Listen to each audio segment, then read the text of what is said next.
Bueno, buenas tardes para la cátedra cuyo titular es Ernesto Mechia y que coordina en esta sede Gerardo Oviedo. Es un honor y una satisfacción tener con nosotros a Juan José Salinas, que es un periodista que luego les voy a decir qué importancia tiene.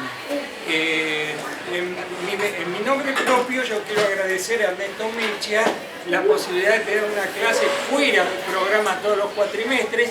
El primer año que lo implementamos es este cuatrimestre y yo les propuse en su momento la actividad que era tratar de ver el asunto de la explosión de la AMIA y la muerte de Nisman. Como la mayoría de ustedes son estudiantes de Derecho, es un tema que les interesa, y Juan José Salinas es el autor de este libro, un libro que se llama El atentado de la AMIA, que en su momento tuvo mucha repercusión. Va a tener 20 años el libro, dentro de 2 años cumple 20 años, como el año pasado se cumplieron 20 años del atentado y se aclaró muy poco de todo eso. Por eso es una persona muy conocedora del tema, como también es muy conocedor del asunto de la muerte del fiscal Nisman. Yo no voy a opinar si se mató, lo mataron, es algo que no está del todo dilucidado, él dirá su opinión. Juan José Salinas es periodista formado durante su exilio en España y después volvió a la Argentina y se desempeñó en varios medios de comunicación. Para no hablar tanto yo, ya los dejo con ellos. Él va a hablar unos 50 minutos y después van a tener de a uno ustedes la posibilidad de intervenir, de preguntar, de decir lo que les parece. Simplemente que ahí voy a coordinar yo a quién va a tener la palabra en cada momento. ¿Juan José? Bueno, lo primero que quiero decir es que mi acceso a la causa fue fortuito.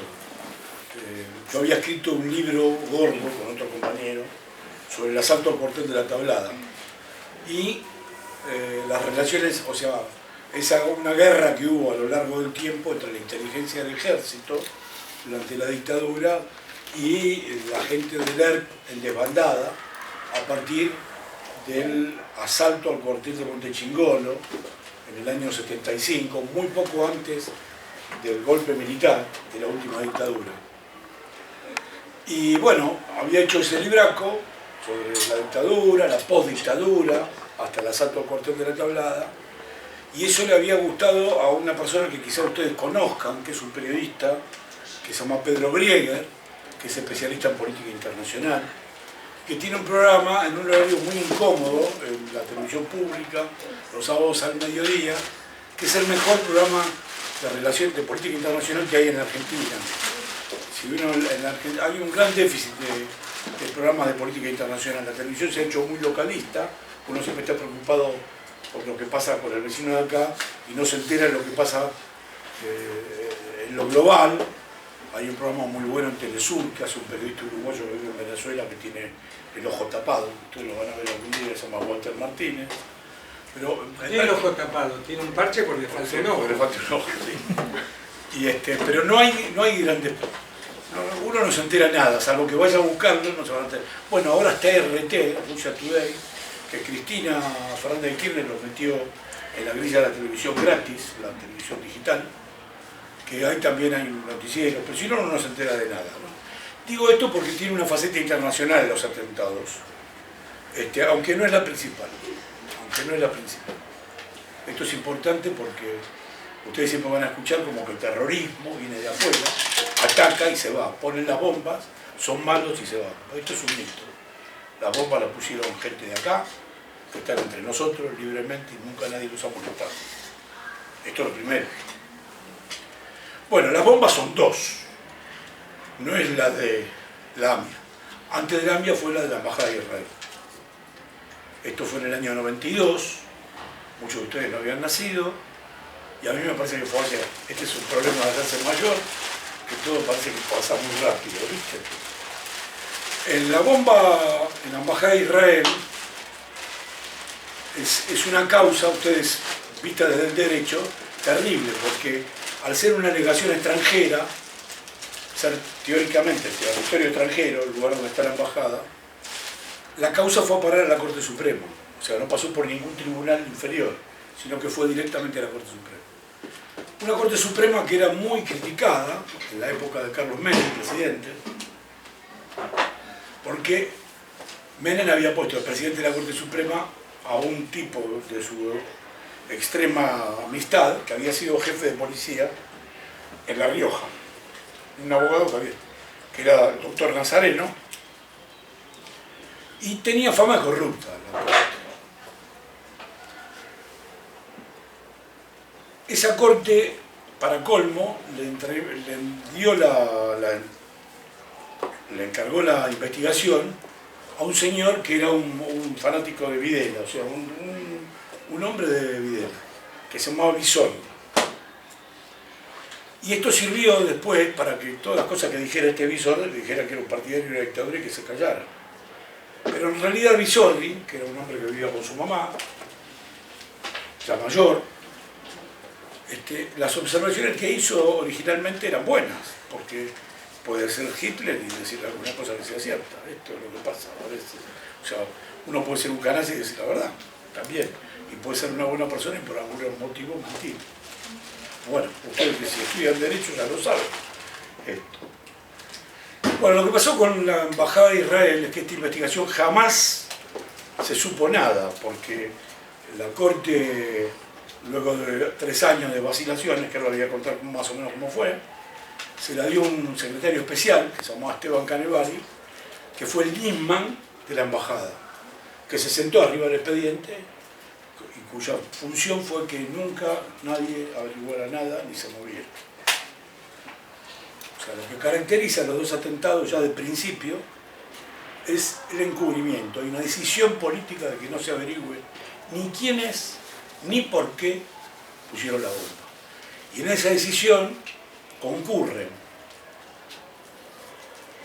el gobierno nacional, o sea, el Menem en ese momento, con los gobiernos de Estados Unidos a través de la CIA y los servicios de inteligencia, de Israel a través de su servicio de inteligencia, el Mossad, que es el servicio exterior, y el Shin Bet, que es el interior, el contraterrorismo, digamos, que es el que cuida las embajadas. Y, en fin, todo el mundo está de acuerdo en una versión falsa, que es que hubo un coche bomba, una camioneta bomba, que nadie vio. Una embajada, estamos hablando. Nadie vio nunca. Es más, a la gente que dice que existe, yo no le pregunté qué color era, qué no sabía, que era originalmente de un fotógrafo de la Policía Federal. Y la realidad es que la explosión había sido, a simple vista se veía, interna. O sea, había explotado adentro. Ahora bien, esto había un montón de gente y se fue un autoatentado, qué sé yo, ¿viste? La verdad es que en el edificio estaban refacciones. Y la bomba, en mi opinión, después de estudiarlo, ustedes lo verán, dentro de un mes va a salir un libraco mío, que se llama El Derrumbe, que es una especie de una postura ayornada de con la de la muerte de Nisman. Y ahí lo digo con toda su... Lo estoy dando a ustedes algo que va a salir publicado. Lo cierto que estaba en refacciones y la bomba la metió un señor que fue con un camión y bajó, depositaron en el hall del edificio un montón de cajas de cerámica, de baldosas.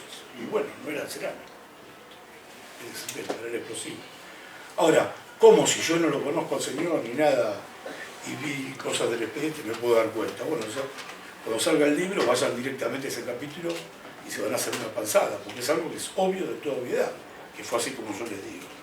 Sin embargo, cuando explota la bomba, rápidamente, bueno, ya hay una cosa rarísima, que es que la Embajada de Israel, eso pasó el martes 17 de marzo de 1992, pasadas las 2:30 de la tarde, más o menos.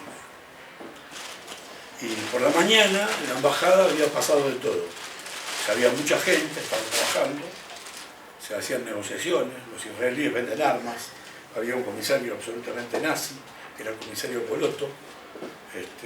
Cuando digo que era nazi no es una terminología que se me haya caído, quiero decir, había sido el segundo Alejandro Biondini en una fórmula electoral, o sea que era bastante nazi. amigo personal de Macera, que estaba comprando metralletas, estaba lleno de gente, y estaba prevista una actividad, una reunión sudamericana de la gente del Shin Bet, que es el servicio de seguridad de la embajada, que se iba a juntar con otra gente del servicio de seguridad de otras embajadas israelíes en Sudamérica, ¿no? Bueno, resulta que cuando llegó el mediodía se fueron todos, se fue la custodia policial, que tenía que ir, otro no vino, otro no llegó, el embajador, se fueron todos los de la seguridad, menos uno, a hacer la reunión, en vez de la embajada, en el Sheraton. Y de hecho la embajada había muy poca gente, murieron 22 personas, hasta hoy todavía se dice que murieron 29. La presidenta hace poco en un discurso metió la pata y dijo 29, porque todos los diarios dicen 29. Entonces es fácil confundirse. O sea, ni se sabe qué cantidad de muertos hubo. Imagínense lo que era la falta de seguridad en ese lugar. Hay muchos testigos de que se había levantado prácticamente la seguridad. Y entonces, inmediatamente se supo, a los 2 días, inmediatamente no, pero a los 2 o 3 días, se supo que estaba en Buenos Aires, el que era entonces la persona más buscada por Interpol en todo el mundo, que era un traficante de armas sirio, que se llama Monser Alcázar, que tenía una larga trayectoria como traficante y también como algunos hechos terroristas menores. Cuando surge a la luz y a los diarios de que este hombre está aquí, estaba protegido por Menem, porque tenía negocios conjuntos de tráfico de armas con el gobierno de Menem y de lavado de dinero del narcotráfico. No sé si ustedes alguna vez escucharon hablar de las valijas de Amira, una del Narcogate. Era toda una cosa que había pasado en los años 90, que el gobierno norteamericano, cuando Menem está por subir a la presidencia, el gobierno norteamericano prohíbe los depósitos de más de $10.000 sin que haya una declaración jurada. O sea, si vas a poner $10.000, tenés que poner una declaración jurada de dónde viene ese dinero. Entonces los narcotraficantes se le acumulaban fardos de dinero, fardos literalmente, y de ahí salen muchas películas que ustedes habrán visto de Miami Vice, viejas, lo que están, viste que hay dinero, los galpones y tienen ametralladoras, y unos se roban a otros, viste, de la época de la guerra de los narcos en Miami, en los años 80 y 90. Vamos a apagar esto que no sé cómo lo soplar.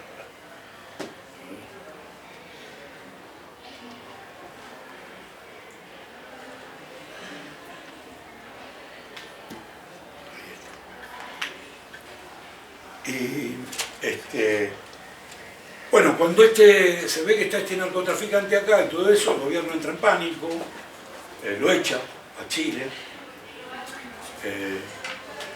Venía un hermano, también lo echan. Este hombre, Alcázar, era como una especie de ministro sin cartera en Siria, pero no vivía en Siria, vivía en un palacio en Porto Banús, en Marbella, una ciudad, España, que con el tiempo se va a transformar en una capital, una verdadera capital de la mafia, donde todos los mafiosos se juntan a tomar sol y a discutir los negocios del mundo. No sé si hoy es la principal capital de la mafia del mundo, pero lo fue hace 7 o 8 años seguro. Hay películas, hay una película de Torrente, no sé si la vieron, una película española sobre un detective horrible que se hace en Málaga, que hace chiste con esto. Bueno, lo de la embajada no se había sabido nada, todavía había estado tapada esta causa.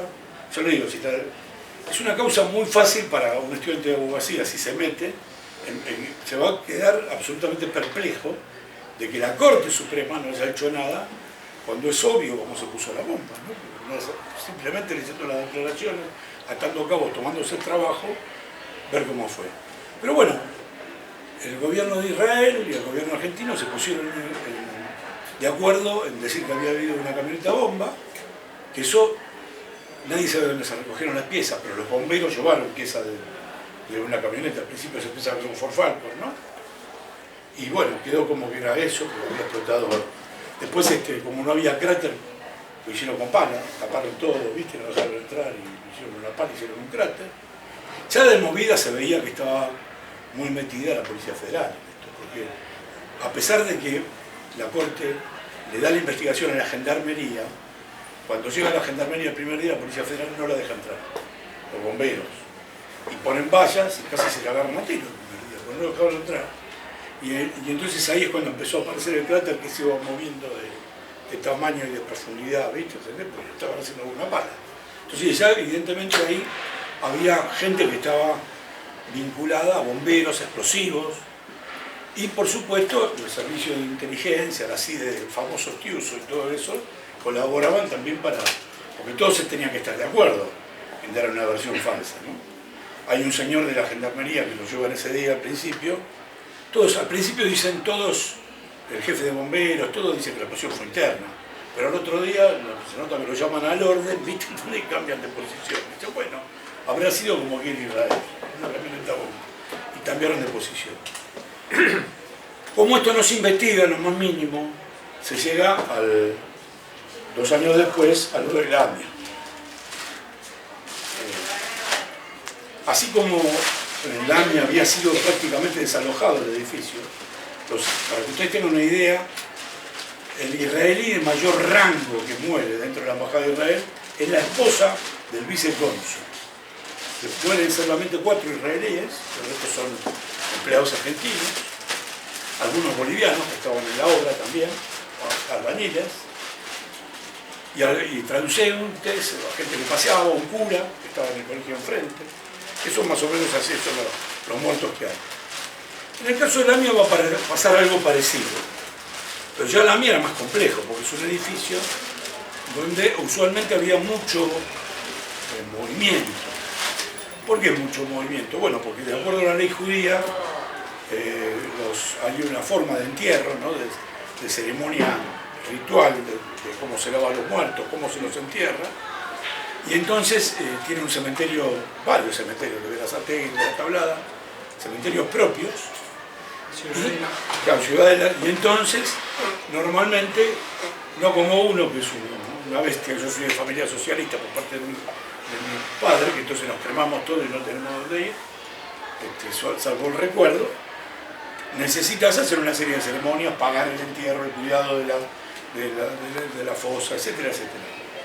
Y por lo tanto, como toda la que centraliza todos esos trámites es la AMIA. O sea que en la AMIA normalmente siempre hay gente que está haciendo trámites. No es lo único esto. Cuando yo era joven, yo no soy judío, pero igual yo iba ahí porque había una bolsa de trabajo y había asistencia psicológica gratuita. Realidad, porque era una organización en aquel tiempo absolutamente laica. Hoy hay una gran preeminencia de los religiosos, ¿no? Y los conservadores. Pero entonces era laica absolutamente. Y entonces cuando vino el atentado a la AMIA, un poco pasó lo mismo, pasó en vacaciones de invierno, entonces había un poco de gente. Se cortó la calle, no se sabe quién, pero en algún lugar se cortó el tránsito porque siendo un lunes a la mañana, de golpe y porrazo hubo un silencio y no había casi coches, había, pero muy pocos. Y la bomba estalló a las 9:53 de la mañana. 10 menos 7 minutos. En realidad no fue una bomba, sino que fueron 2. Había una en un volquete que se había puesto en la puerta 3 minutos antes y se había metido también, porque también estaban refacciones en el edificio. Entonces se habían metido unas bolsas, había bajado un camión y había metido unas bolsas como si fueran de Cleucol o qué sé yo, pero las bolsas eran absolutamente blancas, según testigos. Y hace unos pocos minutos que la habían puesto, tanto la bolsa como el volquete. Y está claro que el volquete estalló e hizo estallar por simpatía el explosivo que estaba en el hall del edificio. Bueno, esto también fue ocultado, se le echó la culpa a una Trafik. Y en estos últimos 20 años se deben haber publicado no menos, de 20.000, 30.000 notas diciendo que era una Trafik. Y lo loco de esto, y lo extraordinario, si a alguno le interesa la historia de cómo funcionan los medios de prensa y todo eso, yo no conozco ningún otro caso en el cual toda la prensa haya coincidido en una mentira. Porque normalmente, si La Nación y Clarín dicen una cosa, Página 12 y Tiempo Argentino dicen otra. Si TN dice una cosa, Canal 7 dice otra cosa. Normalmente uno, de acuerdo a cómo sientan las cosas, cómo piensa, qué sé yo, va viendo y va viendo distintas posiciones. En realidad esto es en gran medida una ilusión, porque la prensa está muy concentrada, tanto la Corpo, la OPO como los oficialistas, está concentrada. Y en algunos temas esto se acabó. ¿Por qué se acabó? Bueno, porque en el caso de la prensa más favorable al gobierno, por distintos motivos, los medios, Página 12, Tiempo Argentina, estaban vinculados con la Embajada de Israel. O sea, por negocio, por temor, por lo que sea. Y entonces adoptaron la misma posición que los diarios oficialistas.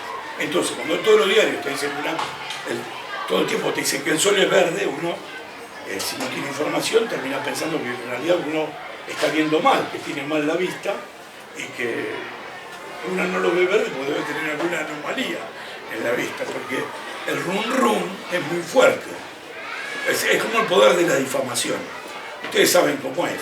Se dice de alguien que es ladrón y a lo mejor lo único que se robó en su vida es una media luna y lo lleva arrastrando toda su vida. Y otro que se lleva todo el dinero, pone cara de mosquita muerta y tiene buena prensa porque alguien habla bien de él y todos dicen no puede ser, aunque sea evidente que se la llevó toda, ¿no?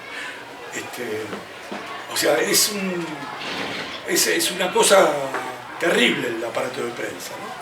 Entonces, con el tema del AMIA, lo que pasó fue esto. Hubo un juicio en el año, a principios del siglo, en el año 2000, al final del 2000, en 2001, poco antes de que todo se cayera, empezó un juicio. Ese juicio demostró que toda la instrucción hecha por el juez Galeano era todo mentira. Pero nadie lo había dicho hasta ese momento. Entonces, los familiares de los muertos estaban con la boca abierta, no podían creer que todo era una mentira, todo era un tinglado. Resulta que, como en vez de echarle el tema fue así. Los atentados estaban complicados, amigos de Menem. O sea, lo había hecho gente de acá, mercenaria, por plata. Y gente muy antijudía, por lo cual le había gustado hacerlo, porque todo matar judíos vale por doble, ¿viste? Con el bonus track dice no es lo mismo, vale doble. Le pagaron por hacer algo que le gustaba hacer. Lo habían encargado desde el entorno de Menem, no Menem, sino gente vinculada con Menem, con su familia política. ¿Y por qué? Bueno, ahí empieza una serie de conjeturas. Yo tengo una que podría explicar por qué. Yo creo que está bastante claro que uno de los motivos por los cuales esta gente, digamos, vinculados con sirios, etcétera, etcétera, están detrás de la bomba es porque banqueros judíos los habían cagado, le habían hecho la mexicaneada en el proceso de lavado de dinero de la droga. Lo que le dije antes, cuando se juntaban todos esos fardos en Estados Unidos de dinero, hubo un momento que gente de Menem, con gente del gobierno de Siria, y con el permiso de la CIA y del Mossad, quiero decir, esto no es contra nadie, es con el permiso de todos se llevan su cuota, ¿no? Habían ideado un mecanismo para volver a reintroducir ese dinero en el sistema bancario norteamericano. ¿Cómo era? Bueno, traían valijas desde Miami, o sea, el gobierno argentino, la secretaria de Menem le invitaba, decía, bueno, muchachos, viaje pago, ¿quién quiere ir a Nueva York este fin de semana? Todos se subían, viste, a pasar un fin de semana en la Quinta Avenida. Muchos eran, pero por razones de comodidad, ¿no? Porque o sea, mucha gente era gente que eran amigos de ellos, ¿viste? Turco, Barugel, ustedes no sé si se acuerdan, era un empleado, un productor de televisión, de teatro, casado con Libertad Leblanc, pero hace 50 años. El tipo lo llamaba, sí, no, ese estaba vivo. No tienen 20. Llamaba por teléfono y decía, che, no quieren ir a Nueva York, ¿qué hay que hacer? ¿Traer droga? No, boludo, la droga se lleva de acá para allá, no de allá para acá. Ah, ¿y entonces qué? Nada, venís con una valija acompañada, pues vos ni la vas a ver la valija, ¿no? La planilla figura que venís con una valija. Y la valija venía llena de plata, la pasaban en Uruguay la metían en el sistema bancario, hoy está más complicado el tema. Eso lo depositaban en Panamá y de Panamá lo volvían a meter en los bancos norteamericanos.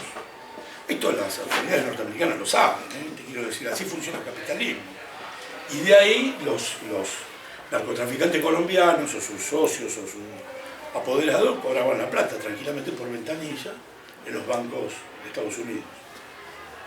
En realidad la DEA y a todas esas cosas que ustedes ven, no es que luchan contra el narcotráfico, luchan porque el dinero del narcotráfico no se vaya a bancos fuera del sistema financiero propio. Porque ese dinero negro, ese dinero no registrado, es imprescindible para darle competitividad a los bancos y para darle fluidez.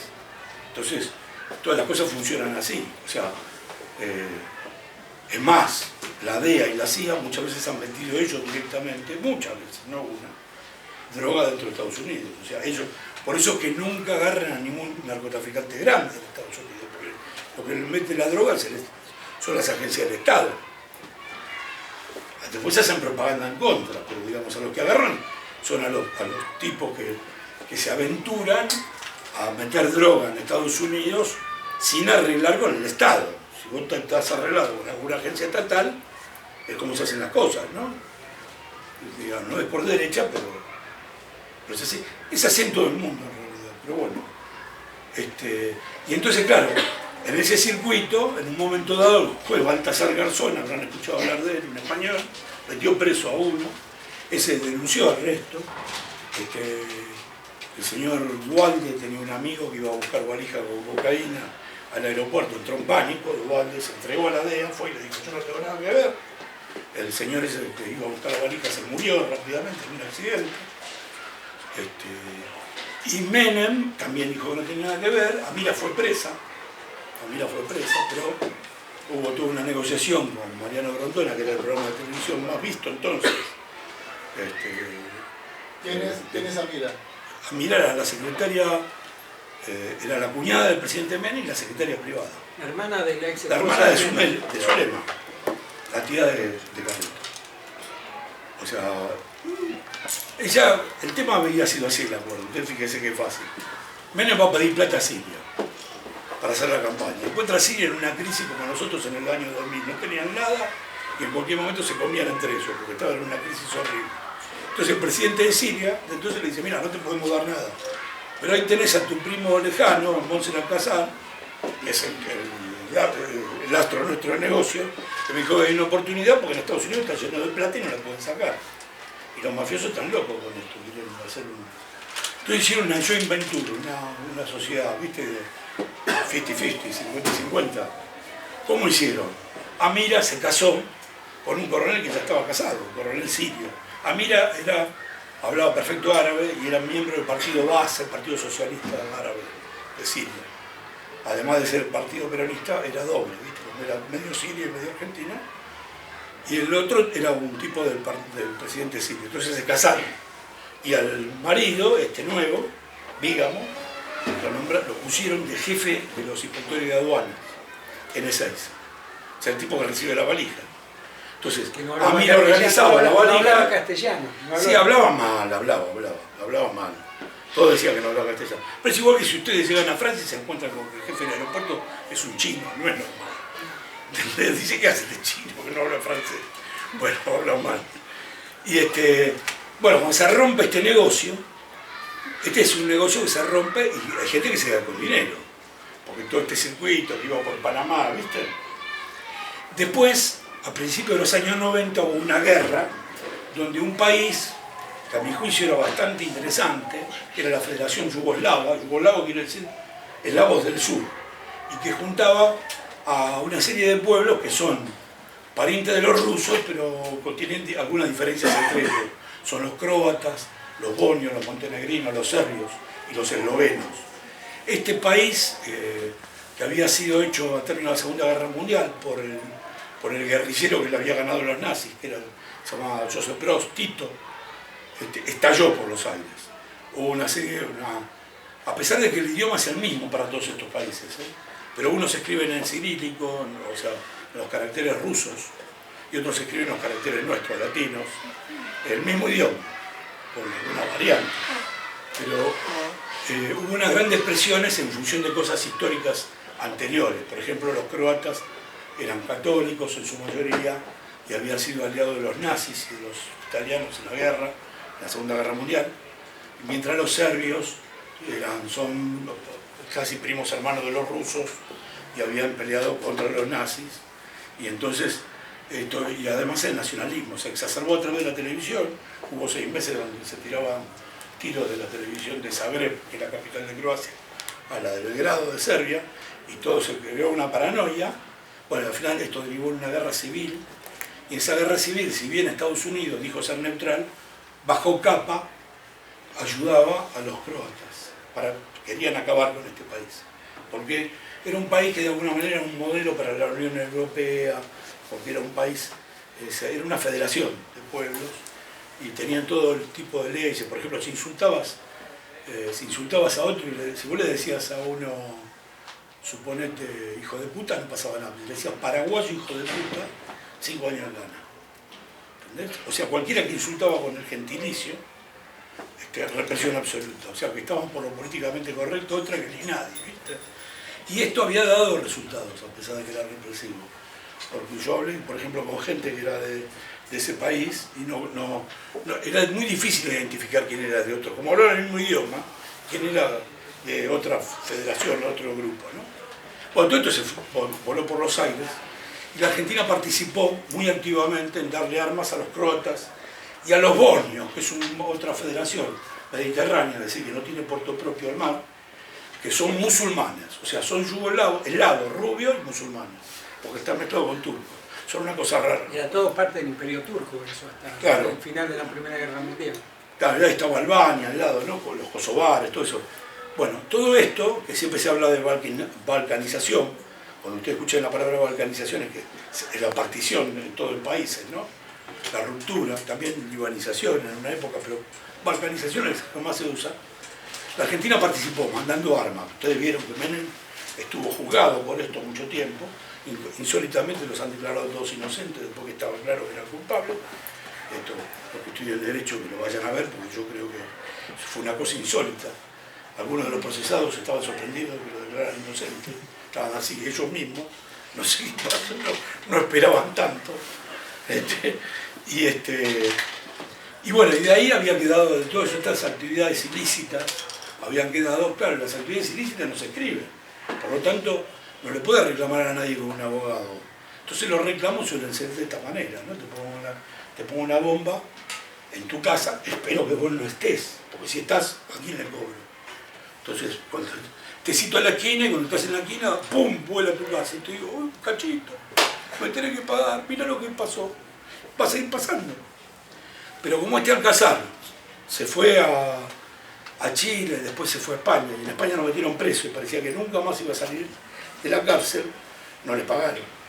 Pero después salió de la cárcel, se murieron un par de testigos, ¿viste? Y hubo toda una serie de cosas en España, salió y vino el segundo atentado, que es el de la AMIA. Y después yo creo que pagaron, porque el señor Beraja, que era banquero y que era el dueño de la AMIA, hizo una estafa monumental de 300 millones de dólares, fue preso. Y no volvió a haber atentado. Yo creo que parte de la estafa no es que se la llevó a su casa, sino que pagó lo que estaba antes. Por supuesto no lo puedo probar, pero me parece que fue así, pues nunca más hubo ningún atentado. Lo interesante de los atentados estos, ahora para no abundar y porque espero les puedo dar todo tipo de preguntas, pero es que 10-15 minutos a lo de Enigma. Claro.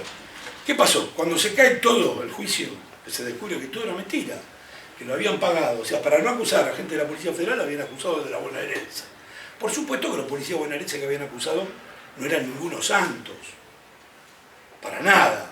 Pero con lo de la AMIA no tenían un pepino que ver, y se comieron 8 años presos, a cuenta de otros delitos era, pero nada que ver tenían. Lo mismo pasó con los iraníes. Los iraníes no tenían un pomo que ver, nada. Pero como no se quería ir, o sea, lo que se hizo con estos casos es como un cuchillo, que vos lo pones acá, le cambiás el mango y después le cambiás la hoja, y decís que es el mismo cuchillo. No es el mismo cuchillo, pero bueno, la ficción jurídica es que lo es. ¿Qué le quedó en la AMIA en el medio? Teseldín. El famoso Teseldín es el remache. Teseldín es un tipo que no lo puedes culpar por lo de la AMIA porque el tipo está claro que él no sabía, primero porque no hubo coche bomba, pero sí hubo coche señuelo.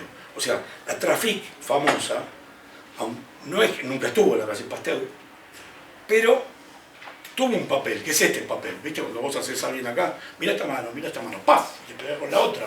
O sea, era para engañar, era parte de la operación. Ahora, Teseldín no le podés probar que él supiera para qué era la camioneta. Evidentemente era una camioneta robada, él se la pasó, él sabe a quién se la dio, él dice que no sabe. Él sabe a quién se la dio, qué circuito hizo, todo eso. Pero esto sería muy largo. Quiero decir, la policía los agarraron, por ejemplo, los tipos que llevaron la camioneta, la estacionaron, los agarraron, los detuvieron, los soltaron porque eran fuerza propia. Entonces, los dejaron ir. Los del Volquete los agarraron y los soltaron también, porque también, no sé quién intervino, los agarraron con la firma de 7 fiscales, entre ellos Nisman, etcétera, etcétera. En el juicio había entrado, ahora pasamos a Nisman.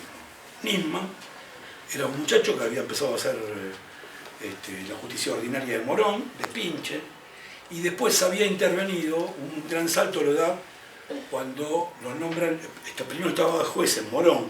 Morón era un juzgado muy especial en ese momento porque era el que tenía en todo el país, el que tenía más terreno y más gente y más problemas. Era un juzgado imposible, lo grande, ¿no? Cuando Ramos Padilla medio lo emprolija y después sube Gerardo Larrán Bebere, que después va a ser juez en el juicio de la AMIA también. Y Larrán Bebere, un juez tradicional, como es la justicia acá, un señor conservador, católico, de buena familia, como suele ser el promedio, ¿no? O sea, apenas se había acomodado, hacía muy poco que estaba, 20 días, y se produjo el asalto al cuartel de la Tablada.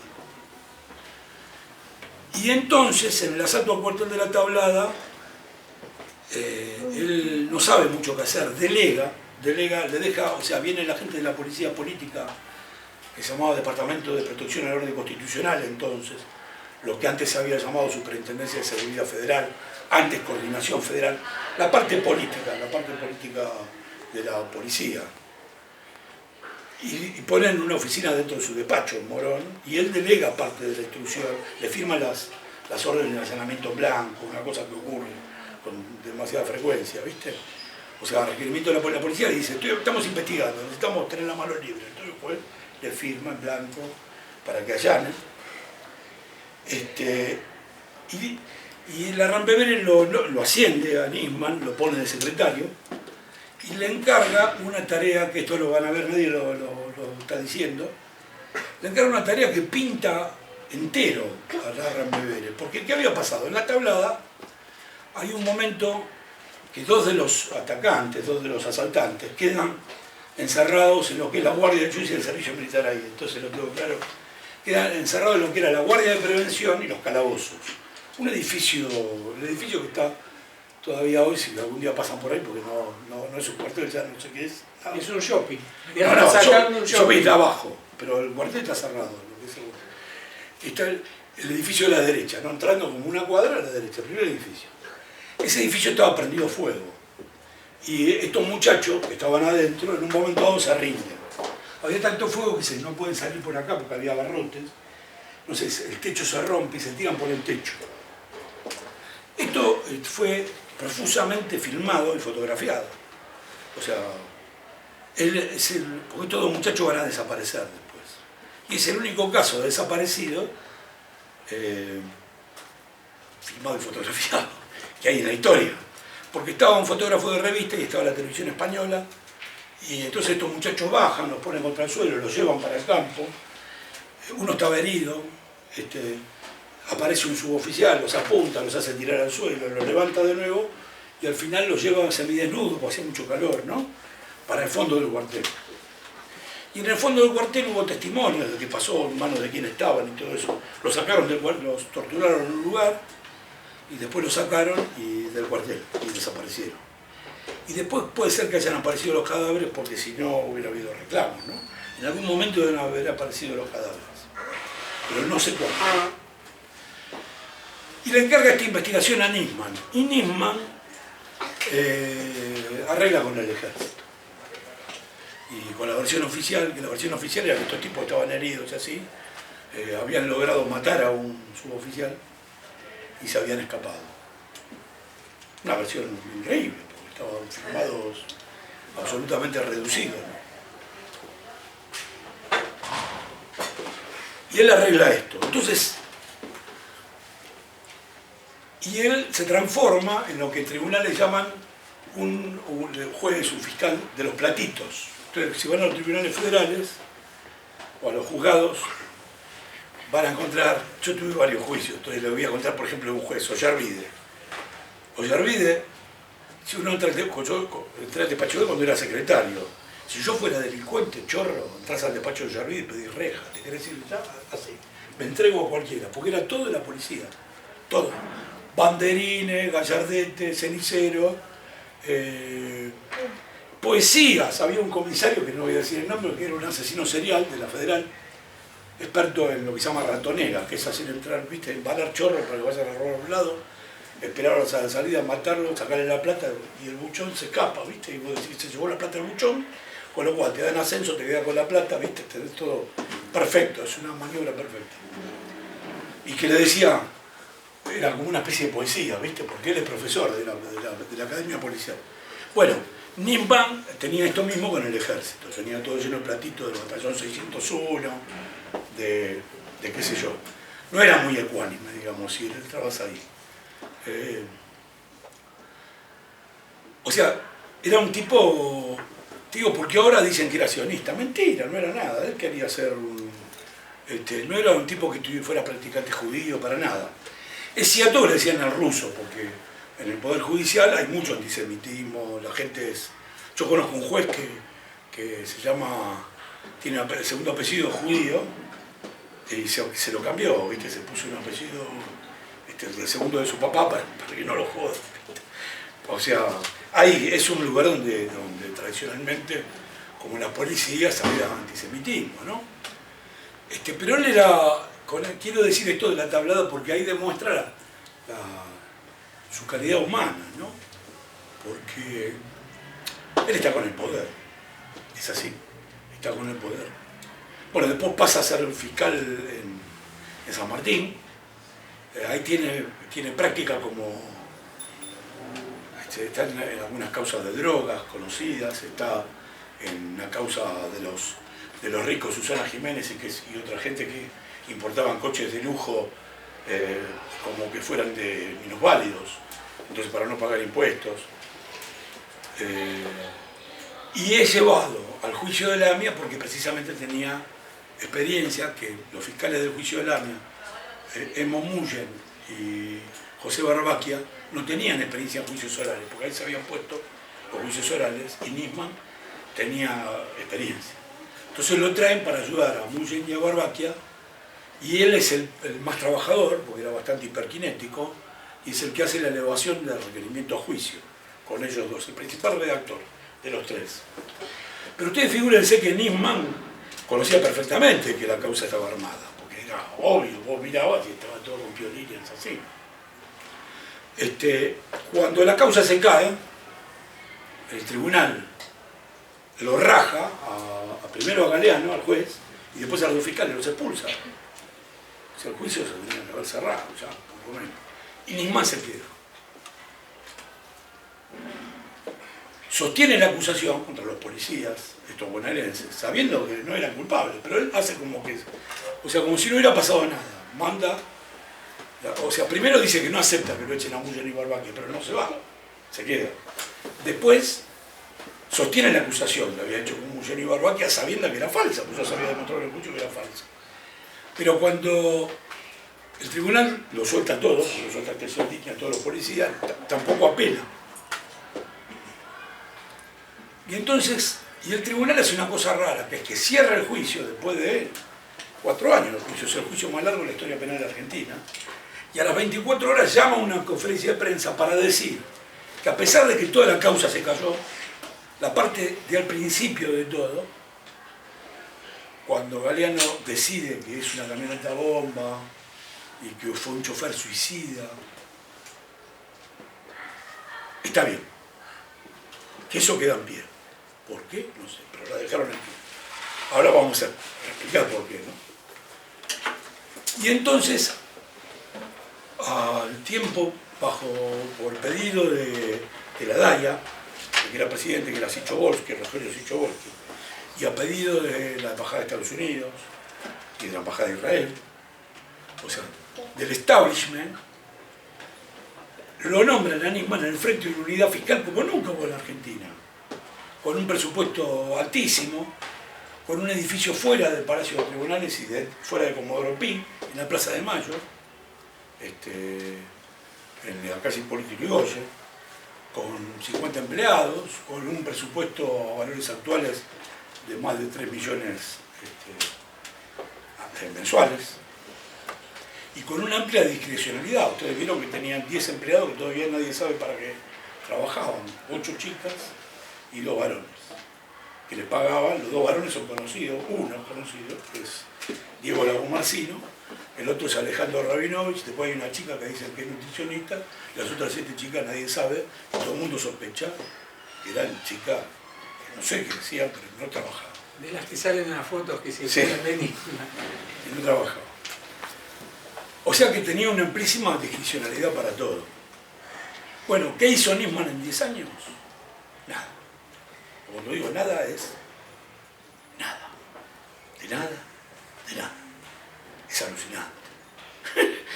No me digan que no es alucinante, estar 10 años cobrando 3 palos todos los meses y no hacer nada.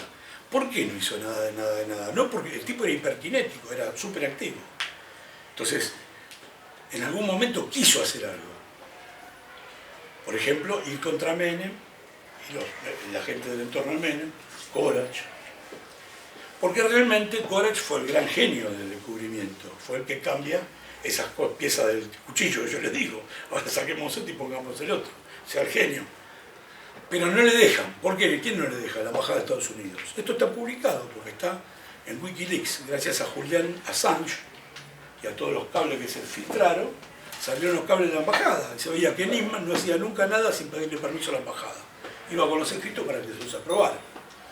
Y una vez que no lo hizo así, y que hizo un escrito donde quería ir contra Menem, y qué sé yo, la embajada le pegaron un cachete en el morro y pidió disculpas 4 veces. Se pedía disculpas, por favor, discúlpenme. O sea, esto durante 6 o 7 años, y al final ya terminó la corrupción más grande, terminó siendo agente de la CIA, del Mossad, cobrando plata que no se sabe de dónde era, porque toda esa guita que metió en la Merrill Lynch, ¿de dónde venía? La robaba de acá, la ponía de otro lado. Se la pasaba viajando a Estados Unidos y Israel, y lo único que hizo en todo ese tiempo fue un refrito de lo que había hecho Galeano contra los iraníes, con cosas agregadas en el año 2006, poco después de que lo nombrara. Y después hizo otro apurado, estos fueron 800 páginas, que el que la destruye es la nata, genial, porque la nata cambió de posición totalmente, entonces a la nata no hace falta ni explicarlo, vos agarrás lo que decía y se lo pones, y ya está. Entonces, la nata decía todo lo contrario a lo que dice ahora. Entonces, la nata es una larguísima nota burlándose totalmente de Nisman. Si quieren, búsquenla en Google, se llama Tócala de nuevo, tócala, o de nuevo, tócala otra vez, que es una canción de Casablanca. Nisman. ¿Cómo es? Tócala de nuevo. Tócala de nuevo. Sí, que tócala Sam, creo que en la sí, película. claro, tócala de nuevo Sam y acá Nisman. Y hace el larguísima nota donde lo destruye, lo destruye. Y después, claro, no puede hacer nada. ¿Por qué no puede hacer nada? Porque en realidad él depende de un señor que ahora está prófugo, que se llama Stiuso, y que realmente no se lo podía mencionar hasta hace 4 meses, hasta diciembre. Porque todos sabíamos que existía, pero era el tipo más temido de la Argentina. Porque era el jefe de operaciones de la CIDE. Entonces, si te metías con él, te podían pasar cosas raras. Se te podían aflojar la rueda del coche cuando andabas, se te podía prender fuego, le podía pasar a alguien.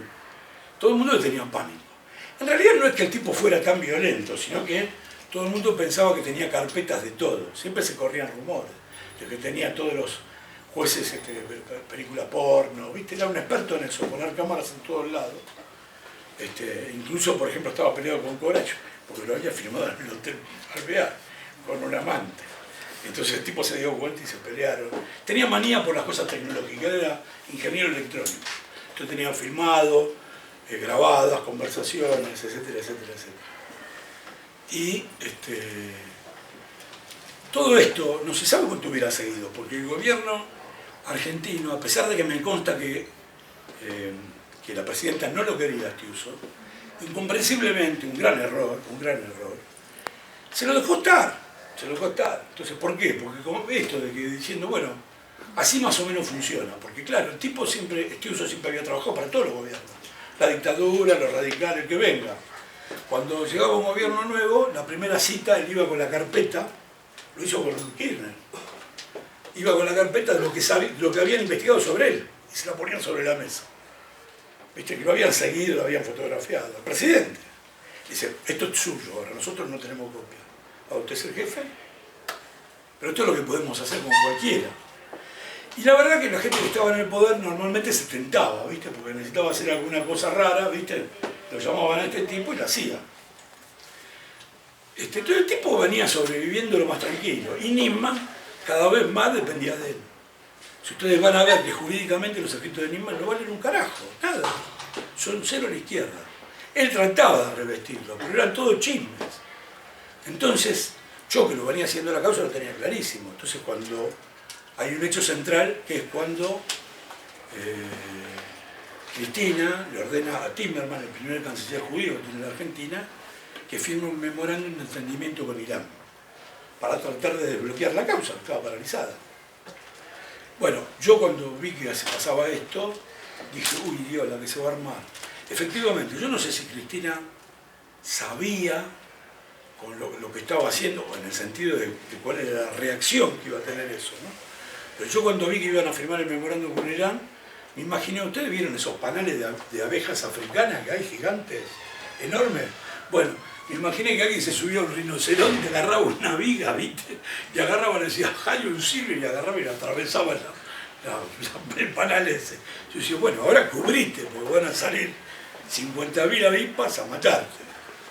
Y tal cual, porque eso que hizo que la Secretaría de Inteligencia nuestra estaba absolutamente colonizada, como si fuera por las termitas, por los servicios de inteligencia extranjeros, por la CIA y por el Mossad. Y todos cobraban alegremente y hacían negocios con los agentes extranjeros. Y esa Pax con X, ese status quo de que no pasaba nada, el arreglo con los servicios, sobre todo con la CIA, ¿no? Con los norteamericanos, era el que garantizaba la estabilidad. Ahora, en el momento que firmás el memorándum, entras en guerra contra la CIA y el Mossad, no solo con la Secretaría de Inteligencia, tenés toda la Secretaría de Inteligencia en contra, y la CIA tenés en contra. Entraste en guerra, ponete el casco, porque la que viene es muy dura. Y esto fue lo que pasó. ¿Por qué? Yo puedo, ahora cuando después ustedes me pueden preguntar, y yo les puedo decir por qué se hizo el memorándum, por qué Cristina no lo hizo antes y lo hizo ahí, porque en realidad